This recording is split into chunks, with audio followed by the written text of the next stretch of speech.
Siin vaatame siis natukene komparaatoreid. Komparaator on nüüd selline asi, mis võrdleb kahet väärtust. Selleks, et meil oleks midagi võrrelda, paneme siia startnuppu, paneme koheselt ka virtuaalse stardi, et hiljem saaks kasutada. Nii, ühendame kokku.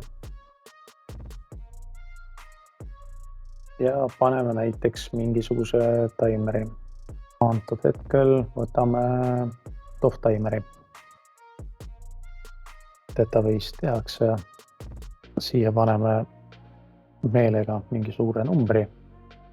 Ja siia lõppu paneme ühe sisemise memory. M0 ei saa kasutada, see on start virtuaalne. Paneme siis näiteks M20. Peab jälgima, et me ei ole seda kasutanud. Ja siia paneme suletud kontakti sama nimetusega 2.0. Ehk siis see meil on start tingimus. Võetud stardile, TOF hakkab kohe tiksuma, signaal läheb läbi, memory rakendub, tõmbab selle kontakti siit tagant lahti eesmärgile, et vajutades uuesti start nupule, TOF taimer ei nulliks ära, ehk siis jõuaks 99 sekundit. Kuna meil nii palju aega ei ole oodata, siia paneme stop tingimused. Paneme siia kohe virtuaalse stopi ka paika, et hiljem naviin läheb vaja. Stop virtuaalne. Tõmbame kokku ja siit kasutame set taimeri.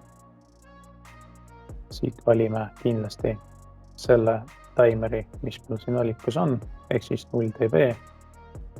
Sellega ei tohi sidem. Võtame compile. Vigu meil siin ei ole. Laadime üles ja vaatame, mis siis toimub. Panen prillid paika ja toimub siis selline olukord. Vajutame stardile, taimer hakkab tiksuma, tiksub. Uuesti start nupp ei tööta, kuna on siin normaalselt suletud kontakt, mis on hetkel avatud. Taimer tiksub. Vajutades stop nuppu, ta resetib selle taimeri ära. Resetides taimeri ära, see M2.0 ei tööta ja see kontakt on siis kinnine, saame uuesti stardile vajutada. Siis start tingimused, stop tingimused, siis need networkid saab kinni panna ja siis minna juba konkreetselt komparaatori juurde. Võtame näiteks mingisuguse komparaatori võrdub. Siin siis üleval valime kahte asja, mis me tahame võrrelda. Antud juhul taimeri reaalselt lapse time. Ja paneme siia näiteks 3 sekundit. Ja paneme siia näiteks leed 1, kuna see on ainuke, mis meil on, ja setime ta ära. Selleks, et saaks aeg kokku hoida, kopeerime seda järgmisse networkisse, muudame ainult näiteks 5 sekundiks ja resetime ära. Ehk siis, mis toimub 3. sekundil, see hakkab tööle ja 5. ei hakka tööle. Väike compile, errorit ei ole, laeme ülesse, panen prillid, vajutame start tingimuse. Aeg hakkab tiksuma, jõuab 3. sekundi juurde, paneme seda tööle ja 5. sekundil lõpetab töö. Vajutades stop nupule, taimer nullib ära ja tööta uuesti, vajutame uuesti stardile, uuesti see aeg ja see aeg võrdub, hakkab tööle ja kui see aeg ja see aeg võrdub, siis ei tööta. Siit peaks võib-olla jälgima nüüd seda, et siin on võrdub, ehk siis kui täpselt see aeg ja see aeg läheb kokku, siis signaal läheb läbi. kui meil on vaja panna mingisuguseid vahemikku, siis saame siit nii-öelda panna suurem või väiksem. Nii. Ja nüüd me tahame, et näiteks 7. sekundil, et toimuks iseenda ära nullimine. Ehk siis stop tingimuste alla. Paneme siia näiteks taimeri, paneme siia 6 sekundit ja ühendame stop tingimustega. Mis siis toimub? Toimub see, et 5. 3. sekundil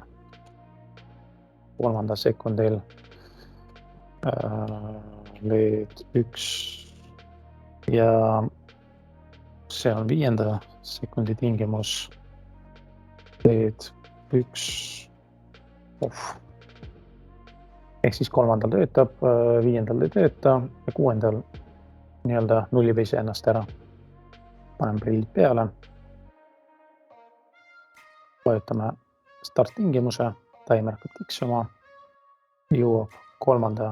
sekundi juurde. Paneme selle tööle, 5. lõpetab töö ja 6. siis lõpetab süsteemi töö. Uuesti vajutame start tingimuse, taimer tiksub, ootab kuni saavutab nii-öelda 6. sekundi ja siis nullib taimer ära, mis omakorda lõpetab töö ja komparaator lasi tööle ei saa minna. Ja stop tingimus töötab ka nii-öelda vahepeal. Virtuaalne stop on siis HMI paneeli jaoks möödunud aeg. Vanast ajast on jäänud MD2. Lähme tagasi selle paneeli juurde.